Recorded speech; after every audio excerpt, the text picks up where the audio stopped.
Thank you. Thank you so much, Lisa.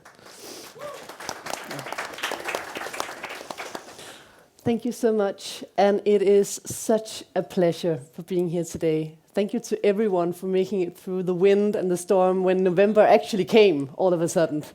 There's something nice about that, actually. Even though it doesn't feel great, it's actually nice. So before we actually kick or dive into this very interesting conversation with these incredible designers sitting here, I just wanted to start with a small anecdote. And I don't know why I thought about that in the bus here, but when I was 16 years old, I was studying at an international school in Italy. And we were from across the world, 280 people from 80 different countries. And every day we would discuss the state of the world and world politics and, meet in the evenings and talk about, the wars that were going on, global inequality, climate change, you name it. And then I came to hang out very much with a group of predominantly Italians. And they would, meet at this old castle that was abandoned, and we would hang out there, and someone would always light some kind of joint, and we would discuss some things. And all the discussions ended somehow with Valentina saying, "Let's make a revolution." and I was like, we definitely need to create change, we really need to change the system, blah, blah, blah. And then one day I stood up and I said, well, to do what? What are we going to do with the revolution? What's happening after when we tear down the system and break it apart? Then what are we going to do? And then Marco said, we'll figure it out after we do the revolution. And I was like, okay. And then I guess I've spent the last 20 years working within the system to change the system somehow, probably most of us in one way or the other. And I just thought about that story today because I guess now I have some kind of sentiment with, the climate breakdown we're experiencing, with the time pressure that I think we all sense all of a sudden. Maybe Valentina was right. Maybe we don't have more time for incremental changes. Maybe we do need to think about revolutions. Anyways, I just want to leave that hanging because luckily we have a panel here who can help us elaborate a little bit about what futures we want to create and how we're going to get there. And maybe just a final comment on that because we're going to dive a little bit into it. I think some of the challenges when you talk about radical change versus incremental change is that we can't possibly have the imagination to actually understand what some of the, externalities might be when we create radical change or disruptions. We can think about it and we can speculate about it and we can dream about it, both in the positive connotations, but we don't really know when we go in and create radical change. So that's why we have 3 amazing brains, dreamers, speculators, innovators, designers sitting here who will help us to try to do that.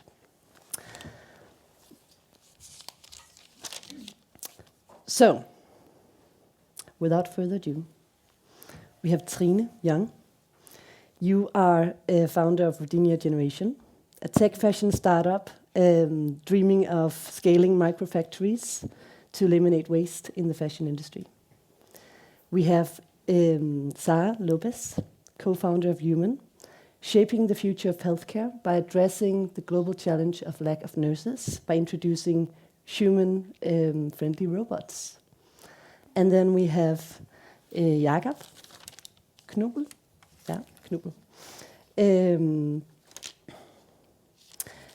Working with AI to, I don't even know how to put it into words, because I think it's much bigger than I have words to say, but basically to use AI to, I can say replace workforce, but replace work to change work for the future in many different directions, and you get to explain much more about how you do that.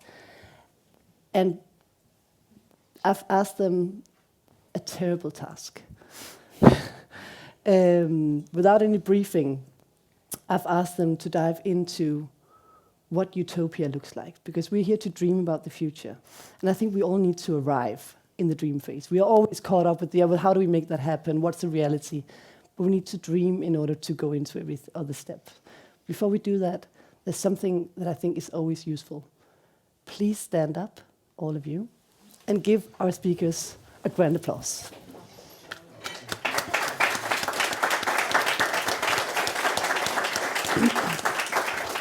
Thank you. It creates a lot of love and energy for anyone who's sitting up here, taking the courage to talk about such grand topics. So, utopia. You can focus on the industry you're working with. You can talk about the world. You have 2 minutes. Where is it that we need to go, Trine? Wow. What does the future look like? Yes, thank you very much, by the way, first of all. And this grand title, Futures. So you said fashion tech. First of all, those two words didn't really match just 10 years ago.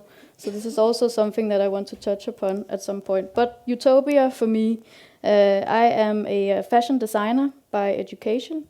And now I spend 90% of my day working with software and robotics and automation. In my utopia, we would have a world where we don't need to produce everything in one side of the planet and then transport it all the way across to the other side of the planet. And meanwhile, we want to see that happening. We also want to grow small local communities where we actually create work, we create jobs, we create ecosystems, and all of that we need to do with the help of technologies and what we are building, which is a microfactory. That is the product of Virginia Generation. So I think that is very... So in 50 years, let's just... Tomorrow should somewhere reachable somehow. Yeah. So in 50 years, do we then have global supply chains in micro factories producing on demand? How does it? I would say within the next decade. We would see that we can actually accomplish proof of that. Amazing. Thank you. Sarah. Yes. Your utopia. I think it also starts in the same point. So I actually also have a background as a computer scientist. So a lot of my interest is in technology. And one of the reasons why we actually started this startup is so that we can use technology to do great things. So I think for me, the future would look like in which people actually do meaningful things, where you don't actually need, like repetitive tasks and so on. And this is a bit also what we are trying to do at Human, having a future in which people care for people and robots do the rest. So you don't need to have like nurses running around in a hospital just filling in some cabinets and so on. So I imagine a future in which in all industries is very similar to this, and people just do things that are meaningful and that they are trying to do. That sounds like a happy world. Yeah. Thank you. Jakob, what does the future look like in your dream? So before I address like what I'm doing on a daily basis, even though you did a very good job, Veronica, I think I'll just start like in terms of the future. Yeah. If you look at the trajectory, right? So 150 years ago, there was 1 billion people on planet Earth. Everyone said we can't be any more than that. Then we hit 2, we can't be more people than that. Danish farming increases production or efficiency every year by 2%. If the entire world was as effective as Danish farming, we could feed the entire world with the size of Texas, more or less.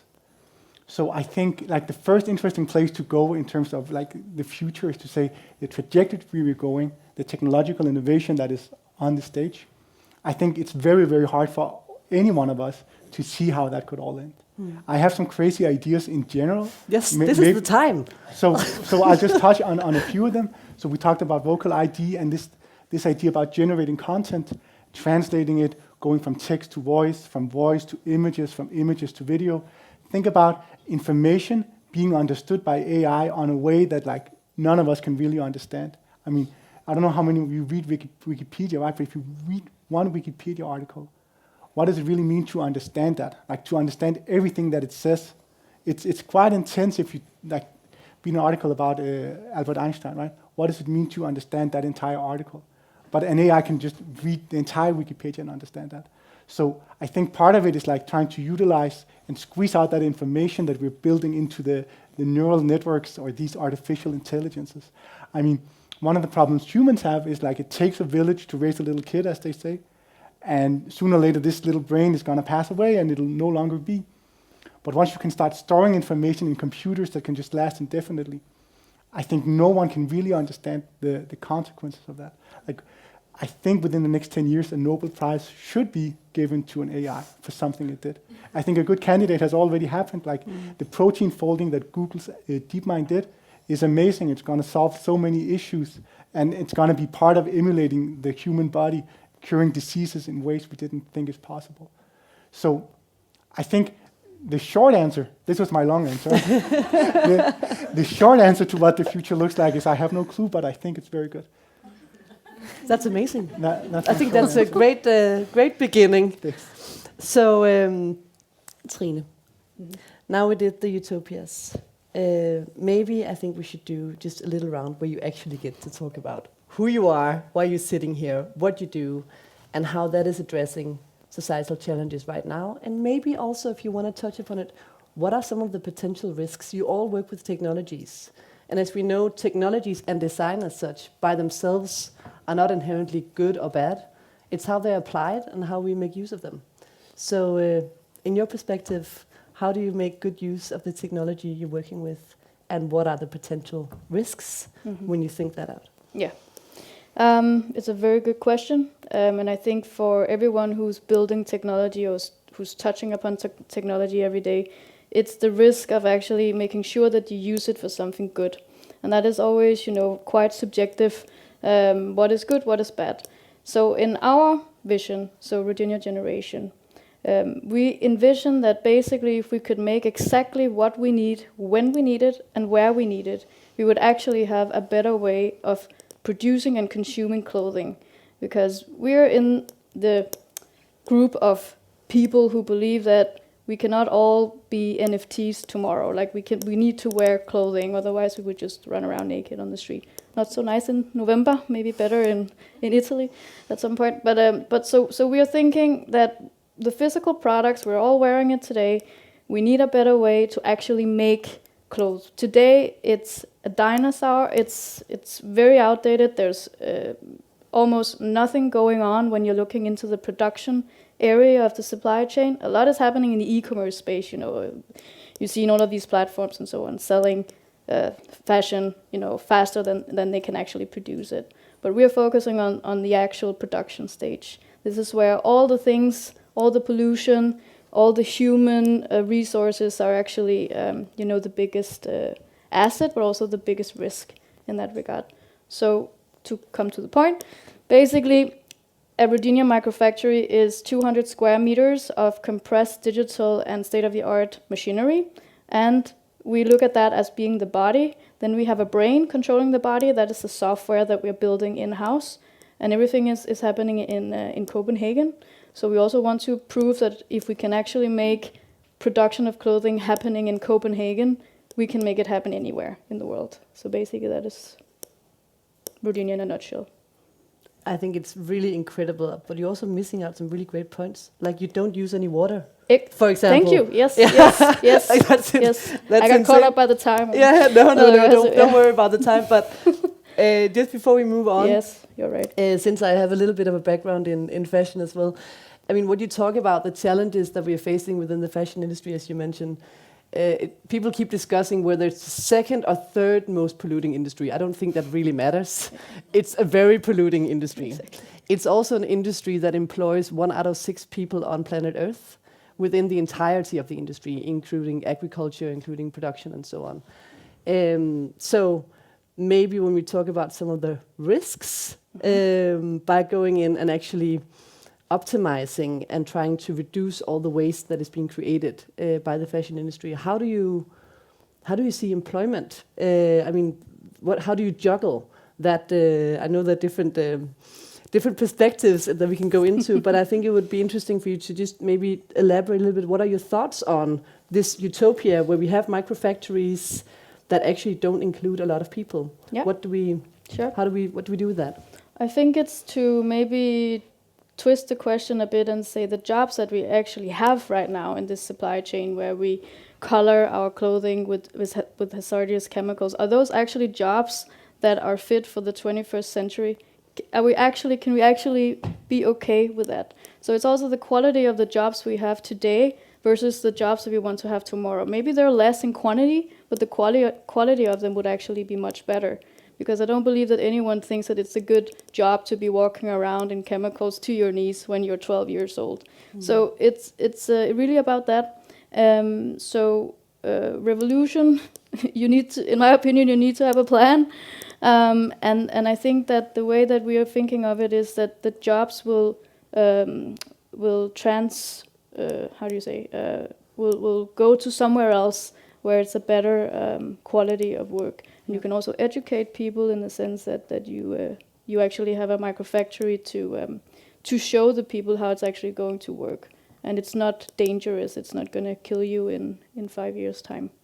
So, yeah. Thank you, Trine.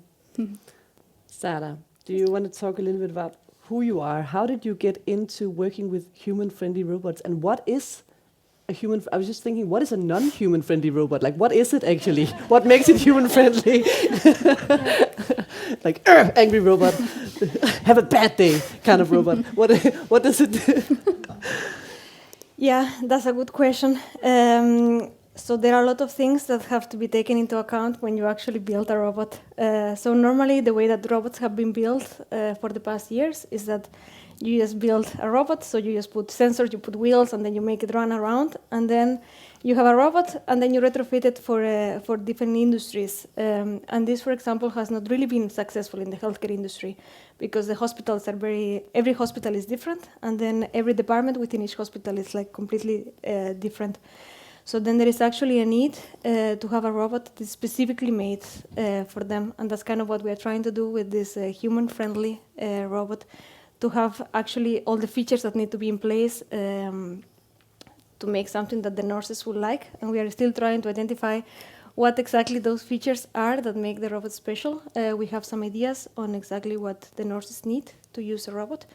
But overall, what we are trying to do is to develop technology that can make an impact and that people can actually use. So instead of just developing a standard platform and then trying to just put it in many different industries, we are trying to collaborate a lot with different hospitals and different nurses and running pilot tests also since the very beginning because we are still very early stage in the development. Yeah.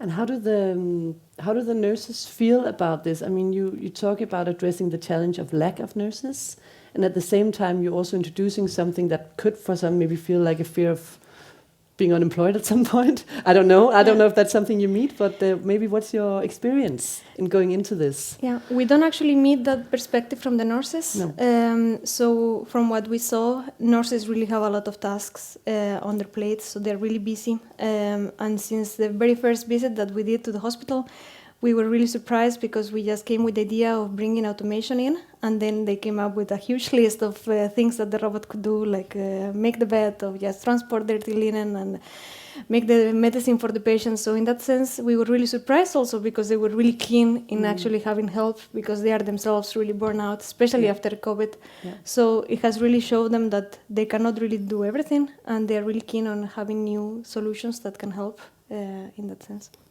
Amazing. And how long time have you been running human robots? So since February this year, wow. Yeah, when we graduated Amazing. from our masters. Yeah. Amazing. Thank you. Welcome. Jakob, I was listening to your TEDx talk, and you ended it. Well, so the talk is called A Vision for AI-Powered Social Impact, which I think is a pretty cool title. And you ended it, the last sentence you said in that talk. I don't know if you remember. I can see you feeling like, oh, what did I say now? But you ended it with this sentence. If you think that our kids should work to do more than just generate profits for shareholders or shareholder value, now is the time to start changing that. What do you mean by that? I forgot. Oh, no. So, no. So I'll try and start from a few places, and then in so doing, I'll also just mention what it is I actually do, because we just that would also be very nice. Not talking about that, and then I'll tap into that. Perfect. So I think most of us here, certainly me, well, I think as an entrepreneur you work more than like the standard 9 to 5, but most of us we work 9 to 5, and that's that, right? But a lot of people in the society, to make society work, needs to work night shifts. Nurses, doctors, police officers, so on and so forth. And for those people, it's very hard to, like this value that I talked about, changing work life. It's very hard to start introducing that we don't work Fridays at the police, because there'll be no police officers on Fridays, right? So you can say, how can you kind of make sure that we have some kind of demand for work to be done at the same time when we want to make sure that it's accommodating for people? Because if robots can start taking nurses' jobs away, or like take some of their job away for them, how can we make sure that there'll still be enough work for all of us? So that is what we're trying to solve in our company, and a very good way of doing that is to say, well, we have like the need for shifts to be taken. Mm. That's like the one level. Besides that, we have some regulation. You need 11 hours of rest between shifts in Denmark, most places in Europe as well. But then you have all the employees' wishes. So maybe for this given person, you only work 30 hours.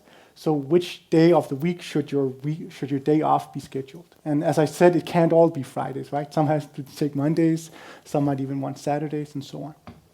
And so going back to this thing that you mentioned about the value. So before I started doing this company that like specifically schedules shifts in a smart way, I was a consultant for very big companies. That's why I have the suit. You needed that as a consultant. And I would do AI projects for them. So, do something that would replace a lot of people's work so they could do something else. But the question is, I guess you all read that in the news, a big company lays off 200 people. And then they say it's thanks to efficiency. And efficiency, in many cases, is some kind of AI that did that. And that value befalls the shareholders if you just lay off the 200 people. So now I took away 200 people man-hours a year. I'm going to fire these people. My company is going to get more efficient, make a bigger profit. That goes to my shareholders. So I think a thing that we can all start pushing for, and I think that's what I meant with that last sentence in the TED Talk, is to say, well, if you look at work time, it used to be everyone just worked all the time in the farms or whatever they were doing back when we were hunter-gatherers. Then some kind of very fair and balanced regulation came, you only work 60 hours a week. And then that went from 60 to 40 and so on and so forth. And if you think about it, in that sense, you can say the value of the efficiency goes to the people working. So maybe now it's time to say a lot of companies became very efficient by being very, very digitalized. Maybe it's now the time to start looking at the work week, reducing that by 7 hours or 5 hours, whatever it could be. And I think that would be a very good way to ensure that it's not just the shareholders who gets that value. And then I'm going to make a sales pitch. No, I'm only half joking. So, and a way to do that and make sure that you don't lose production ability or having a police on shift all the time is to have something that can schedule this very smartly. I want that. No. So there's a lot of documentation saying, for example, a 4-day work week doesn't reduce efficiency. It actually enhances value, enhances profits, and so on. So I think that information or that research is kind of out there. So I just want to. I'm just going to ask you to just go up a notch from talking about the hours of the work week, because in a way. I don't know. I think we're going to get there, and I think we're going to get there fairly soon, and in some countries faster than others. But what does the future of work look like? So with your perspective, where we can, you talked about as well that we can reduce maybe 1/3 of the jobs in the world with AI. Is that right? I remember that correctly? Yeah, McKinsey did a study about that. Okay. It's hard to argue with McKinsey them, talked but about that. It sounds like a high number. Yes. Yeah. So what does the future of work look like? What are and I think that goes a little bit for the entire panel actually. What are we gonna do? What are we gonna do? Have fun and hang out, or what's? It's a very hard question. I think some people, entrepreneurs especially maybe, are like beasts of burden, right? If I had no job, I'd still sit and code every day because I just love that. And then it wouldn't be a job, but I think I'd still do it as my kind of vocational occupation. On the other hand, other people, my wife as an example, I'm not sure she would work a lot if she didn't have to, right? But at the same time, there is functions in this society that you just need someone to be there. There needs to be a police officer and a doctor and that stuff. And so I think And they also talked, like, how many of you works more from home now than before Corona? Yeah, a lot of you. A lot of my clients, they can't do that, right? They just need to show up at the factory or the hospital. So you can say, and I really don't like being negative or anything, but I think this is like an omniscient sign that like the recovery from Corona is a little bit K-shaped. All the hands that went up, you get to work from home. A lot of people don't get to work from home. And I think that is still, like, it's not clear, to your question, it's not clear how they will reap the same benefits as the one that works in front of a computer from an office every day. Thank you. I think there's more to talk about, I think, when it comes to the future, because I guess it also comes back to, that's something that you're all trying to address. It's our economic system, right? Mm-hmm. It's how we build value, what value is, how we as humans interact in that system, and how we optimize or use technology to create less harm and more value. So I think that refers a little bit back to your utopia. And Trine, with the disruptions that you're working on, so again, you're addressing some of the same things. 1 out of 6 people working in the global fashion textile industry. You're saying that a third of the world population will be basically out of work, or the existing the types of tasks that we have right now. We're talking about major trends that will totally, if you're right, change how we live. And one way is to say, well, that's amazing. We'll just have time to occupy ourselves. But I guess there's also a question about privilege here and about personal economics. How do you handle that, and how do you do that? I don't know if that's something that you want to go into, but I think it's when you talk about the potential negative risks that we didn't go so much into yet. So that's what I'm getting at. That's just an idea of maybe what are some of the main risks with the future of the technologies that you're representing. Sarah, in your industry, what do you think are the main risks by introducing robots to do what sounds amazing, take over tasks that nurses don't want to do, that could really improve their lives? Do you see that there are any, when you accelerate that, any potential risks in society? I would not say so, at least not directly. So right now we are seeing a huge elderly increase. So for example, like in order to actually deliver care in the future, with the currently elderly increase, we will need 29% more resources than we do today in the hospitals. So then, since nurses are also burnout, and they really, hospitals have a huge problem recruiting nurses, then the only way to actually help them is to actually introduce automation and take care of some of the tasks that they do. So I do not see a direct risk in the robots taking over the occupation of the nurses, because no one is going to be able to deliver the care and be able to have the contact with the patient the same way as a nurse or a doctor does. So it's just a matter of prioritizing what tasks do you need a human to do and what not. And to transport equipment from one point of the corridor to another, you don't really need a nurse that has educated herself to do 4 years. So in that sense, I do not see any huge risks in that sense, because the robot does not replace a nurse, it just supplements what the nurse does. So Trine, yeah, I can and also. Do you agree? Just before, I mean, because that's a pretty radical statement to say that there are no potential risks. Just to hold you up on that, and I think we always want some kind of discussion. So I just want to check. Do you see it the same way? I think I partially agree. I mean, the statistics that you mentioned. I mean, we produce 145 billion pieces of new clothes a year. I mean, obviously that requires people to do, but do we need 145 billion new pieces of clothes every year? No. Again, it's back to the argument about the jobs, the quality of it or the quantity of it. So again, someone once told me, like, okay, but if you want to change the clothing industry and you want to bring clothing home, or you want to bring it back, or you take it out from China or you take it out from Asia, then there will be like millions of people without job. And then I also have to remind those people that it's not very long ago that we actually came to their countries and said, now we're just going to put up this factory, now you're just going to work here, this is what you're going to do now, and we don't care if you walk around in chemicals and stuff. It was in the late 80s, so it's not that long ago. And sometimes people forget that there was actually something before those factories were there.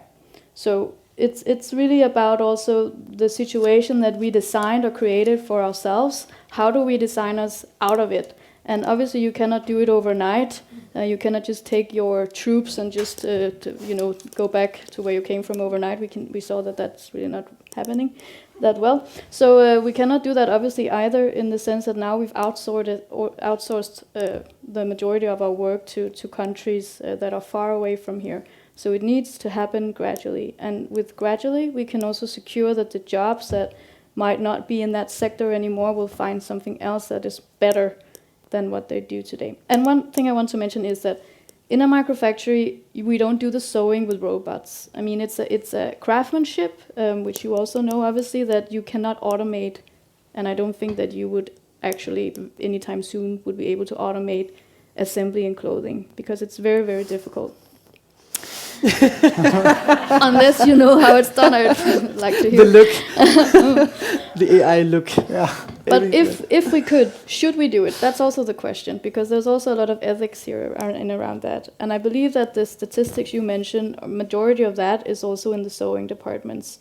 And those jobs are still not as good as they could be. They could obviously be much better, but they're not as bad as the ones that are happening in the stages where we color and where we actually cut out our garments. I mean, if you've seen those so-called knives, it's more like a saw, right? And then if you don't really have anything here, you just lose your fingers in a run. Yeah. But then you have a nice sleeve for spring-summer collection. So would you say, Trine, that you are more up for the incremental change than the revolution? I mean, saying if you compare what we have now, which is super bad, super destructive, super exploitative in all senses, human and natural, then you are for saying, well, let's use that as a benchmark and say we can do that better, or I'm just trying to get an answer here. Or are you for saying, let's not make any clothes, let's not make it at all?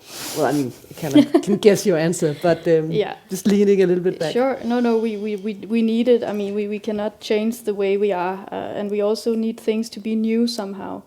But there is a way that we can also design the process of, we consider a product new. I mean, the entire recycling that is happening right now is also a very interesting aspect of how we used to consider products as coming from, the linear manufacturing aspect, and now we're looking more into this circular production model, which is exactly the same. So when, for example, you put a product into a microfactory, 90% of the time it comes from something that was already there before. So it's a closed loop system that we're trying to create. But again, it doesn't happen overnight. And I believe also, now we're not going to talk politics or anything, but it does. I think we're talking politics. It has to. I think this is exactly what we're talking. It has to come from legislation as well, because otherwise we can keep pushing things and we would just hit a wall somewhere far away from here. So don't know if it answers your question. It does. Okay. I think it does. And as I told you in the beginning, feel free. Like, this is also space for anarchy.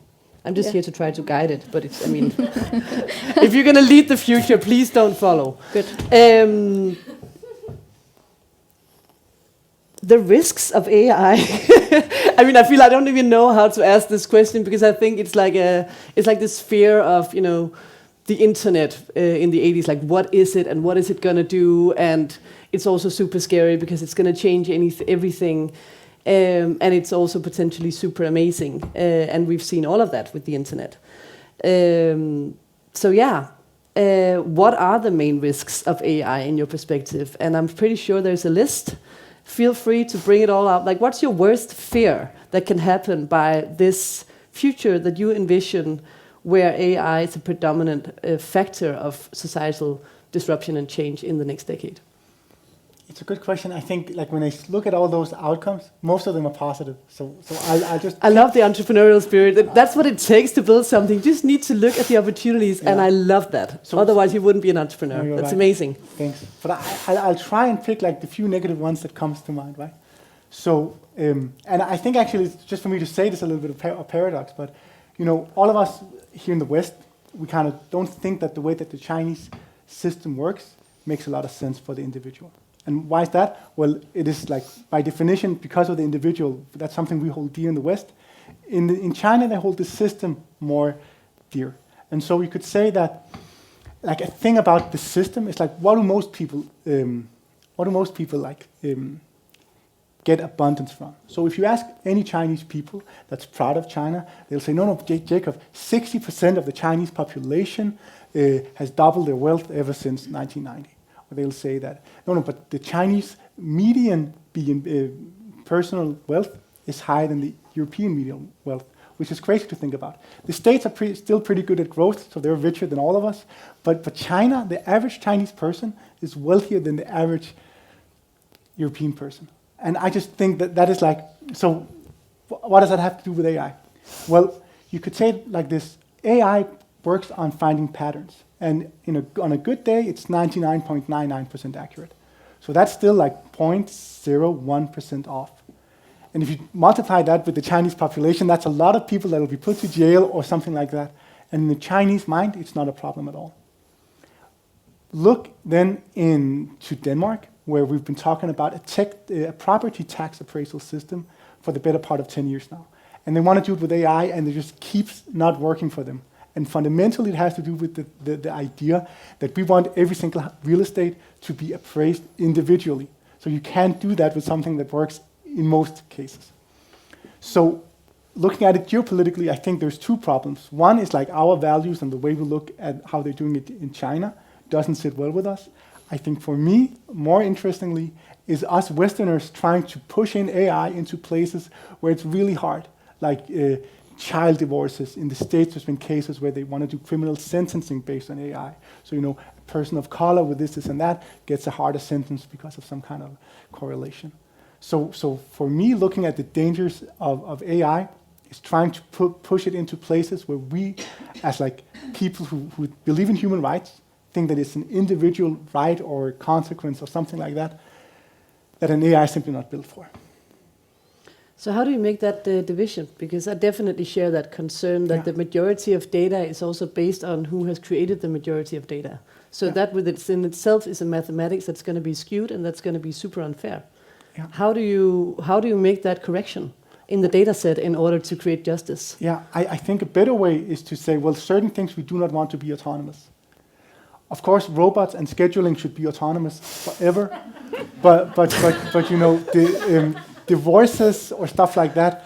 Gladsaxe Kommune, a municipality in Denmark, had a similar case where they tried, and I'm actually not exaggerating here. They said, if you had a dentist appointment with your kid and you didn't show up, then you get a +1 in the bad book.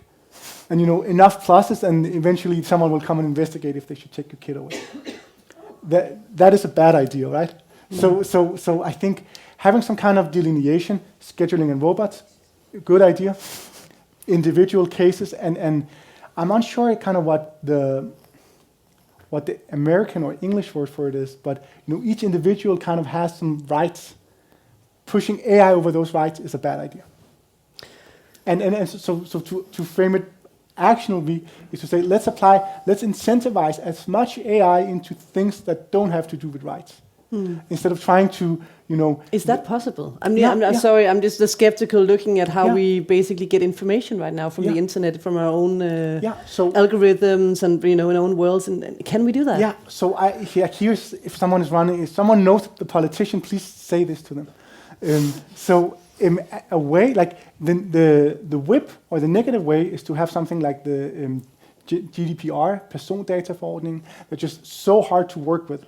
Instead of, because what it's trying to do is to say, well, these individual cases is hard, but here's how you do it, and here's 22 articles in a piece of paper to do it. Another way to do it is to say, let's not regulate it for the time being, but let's give a 200% tax deductible to anything that has to do with industrial production and AI. So that will incentivize businesses to do that and not worry so much about this thing. And I feel like a lot of the way that we try and phrase AI problems comes in this negative formulation, and then from there you kind of need to see the tiny holes that are in that, and it's so hard. I could keep on. Thank you so much. Thanks. So I forgot to bring my phone up here, so I have no idea what time it is. Okay, so we have 15 more minutes. That's perfect. I want to take the conversation in a little bit of a different direction, and I hope you'll go with me. So what we're talking about now are different technological advances to take us towards a future that can help us optimize, reduce efficiency, create better care by outsourcing some tasks. Some might argue that the reason why we are in the situation that we're in right now, where we are depleting all of our resources and we are on the verge of breakdown, is not because of increasing efficiency and productivity and optimization, but it's because of our financial system that is profit incentivized and that is incentivizing profits over a more maybe larger definition of well-being of all. So I just want to check in with you guys, how you feel about that, and whether you feel that you're treating symptoms or whether you feel that you're treating the root causes of the societal changes that we need to be doing right now. Great. Anyone? Have to be careful what you're saying. As one of my investors sitting in this room today, so I have to I be said very it. careful. Blame it on me. I'm bringing you into the situation. No, I think it's a very good question. I think again, optimism from an entrepreneur point of view. I think we're seeing a lot of more investments that are actually focusing on the right things, meaning that they're actually focusing on the long-term investments, so that we know the change, as I said before, it doesn't happen overnight. We want to post some money in something that can actually develop organically so that we can create real change, and not for the exit, not for the profit, but for the greater good. If we can create profit as a bonus of that, it's a win-win situation. And in our case, we are also here to actually prove that you can be a good business doing good things. So it really requires that. I think that without it, you're being a little bit naive to think that you can change the world without thinking profit and thinking economy and finances into it. Because in my point of view, it doesn't have to be separate. We really need to build a case where we can show that it can coexist. So this is also very important. That's a pretty sharp answer compared to that. I've you had have it no before. notice. Okay, great, perfect. Sarah, do you agree that the root causes, well, both with the root causes where we are, and the way to address them is by being in the system?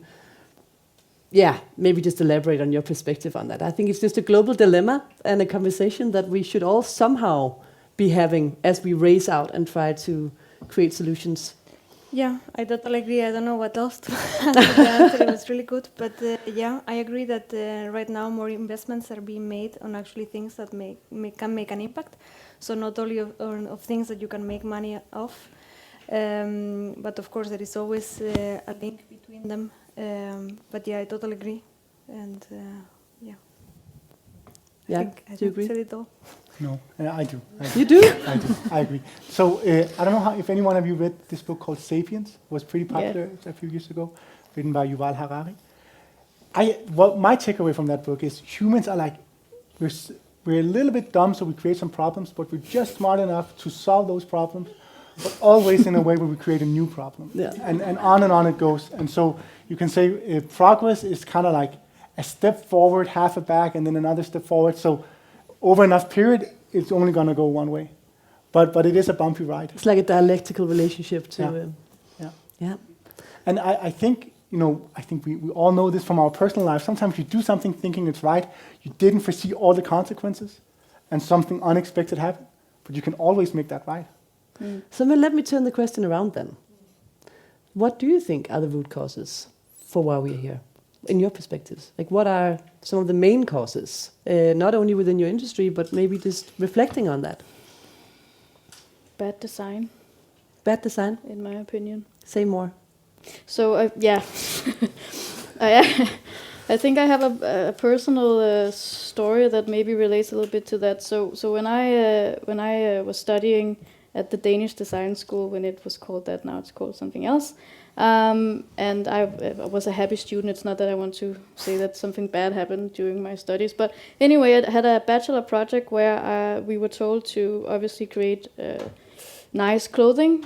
We're doing mood boards. We're doing colors, not just any color, the right color for this season. And I decided to do a little bit of a different design. So I designed a recycling system that could take polyester back into its fluid state from raw to fluid. And then I happened to have a sensor who was looking like I don't know, she looked like she was going to throw the chair in my face, because she eventually told me, "What the hell is this? Where do I put my arm in this? How do I wear it? How do I go to a wedding and say, this is the newest, and this is the spring-summer 2014 collection?" And then I said, in my opinion, before we're actually thinking of designing products, we also need to think about designing the way that the products are made. And that was actually what I did. So in my opinion, there are different ways of looking upon design. And when we have products today, they're great products, but do we actually know how they're made? And in most cases, they're not made the right way. So this is what I mean by the bad design choices were made in a world where we thought we had, where the resources were, they were not scarce. I mean, we could basically take everything we wanted from our planet. And now we've woken up in a world where we have bad hangovers, right? We know. Yeah, for sure. Yeah. Well, that was an amazing answer, because it touches on the next question, which is, what is the future role of the designer? So I think you just answered that, Trine, in your perspective. Thank you for that. Sarah, the root causes in your perspective, what is it that, what led us here? And maybe, if you want to add on, so what is the future role of the designer in your perspective? I think it's very similar to what you said with fashion, but taking it from a technology perspective. I think a lot of things are just built because either they are nice or something like this, but not really because they are needed, which is, I guess, the same with clothes. So I think there is really... And why did we do that? Why did we just build nice things? Why? What happened? I think because the technology has a lot of... You can really do amazing things, so I think people that... Just had fun? Yeah. It was like, either people that just have maybe money to just build it and say, I think this is great, let's just do it. And there are a lot of things that are just built for the purpose of just having them, but that do not really have a meaning after behind them. So I think there is really a need to use technology in a way that is meaningful and that can potentially improve the way we work with fashion technology and scheduling and so on. And I think regarding the role of the designer, for us at Human, because the product that we're building is very engineered and has a lot of different technologies, but since the very start we actually put a lot of focus on design. We did not just want to make something that looks exactly like any other robot or piece of technology, so we wanted to make something that looks good. And friendly. Especially, friendly. Yeah, I love that. Yeah, especially in the hospitals, because everything is like very chunky and it feels like it's built because, I don't know, so that nurses don't mistake how to use it and so on. So we wanted to change it and make it in a way that actually looks good, so we are taking a huge design is taking a huge role in the way we design the robots, and we are trying to be pioneers also in the way that healthcare robots are designed, instead of just building something specifically that is built by engineers. So trying to also take the designer perspective in, which is a bit hard, but we are trying to work with that. Incredible. Thank you so much. Root causes? No AI. Before now? No, I'm joking. No. What's your thoughts on the root causes? I think like what you guys talked about, Trine, it kind of made me think about the story of the Babel Tower, right? So these people came together and decided to build the tallest tower in the world. God punished them. That's why we have all these languages. But I mean, some of this building stuff is just because us people are like, oh, that would be cool if we built that. And then, okay, that didn't work out so well for us, I guess. But I think when we say like what led us here, I still have to kind of maintain my positivity, because, go back a few thousand years to look at animals, so much violence, right? Killing and murders and stuff like that. I think just compared to what we're capable of biologically, we're in a pretty good place. Then you could say some of this Babel Tower thinking kind of led to some problems. I'm pretty sure we'll solve them as well. So I'm sorry, Veronica. No, you don't have to be sorry. I'm just here to kind of, I can't put the knife somewhere so Yeah, you yeah. start talking. Yeah, I have a hard time pointing to a negative root cause. Yeah, but I mean, your mentality is adorably positive. I mean, Jakob told me in the beginning, just before we went on stage, yeah, I'm sorry, I'm probably going to disappoint. I don't think that is the case. I mean, that's a... so in order, I mean, do we even need designers then in the future if everything is so positive? Do we need to do anything, really? I mean, if we're just going to work it out? For me, designing is that ability to say, oh, that would be cool to build. For some more or less good reason. But then, I love that example about the hearing aid that became the AirPod. The next thing with the AirPods is going to be they can monitor biometrics, and then all of a sudden it's a health device, right? So, I mean, that drive designers has is actually what drives us forward. I don't think that's what ends up in anything we need to say, what's the root cause for this? I think it's just so beautiful that this human creation is. I think it's hard to end on any other comment than that. I don't know what you feel, but I think it would be wonderful if you would all, again, stand up and acknowledge these incredible designers sitting here. Thank you for doing what you do.